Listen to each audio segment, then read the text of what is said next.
If you're wondering how you can enable voice isolation on the iPhone 16, 16 Pro, Pro Max, or the Plus, so in this video I will show you how you can do that. First of all, just go to Settings, then tap on Accessibility.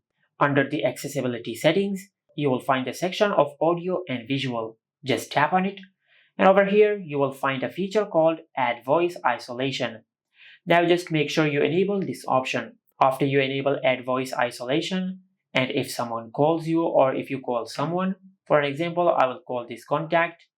Now if I open the control center, you will find the section of FaceTime controls.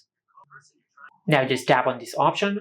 Now if it is on automatic or standard, just select Voice Isolation. And by doing that, you will enable voice isolation on your iPhone. Just like that. And this is how you can enable voice isolation on the iPhone 16, 16 Pro, Pro Max, or the Plus. Make sure to like, comment, and subscribe. Thank you for watching.